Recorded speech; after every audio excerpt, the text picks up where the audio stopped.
Ça, on va pas les faire voir. Je suis sûr qu'il y aurait beaucoup de curieux qui aimeraient les voir, mais non. Cet étage-là n'est pas ouvert au public. Uniquement le premier étage et le rez-de-chaussée, comme d'habitude. Là, ça reste vraiment à réparer, vous le voyez. Si les appartements du second étage restent fermés pour l'instant, tout le reste du château se prépare à renouer avec les visiteurs. On a eu toutes ces autorisations il n'y a pas si longtemps que ça, hein, c'était il y a quelques semaines, donc jusque-là on n'était pas sûr à 100%. On espérait, donc on faisait exactement comme si on allait ouvrir, on n'avait pas le choix, il fallait commencer à tout mettre en place, à faire les commandes, à mettre en place la boutique, les transats, etc.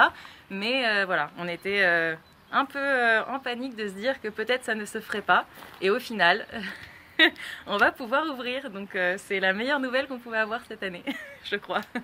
Après des mois d'expertise, de certification et de démarches administratives, le château de Lillette ouvre sa saison 2023 avec ses animations estivales. Les travaux liés à la restauration du plancher s'accompagnent même d'un nouveau projet.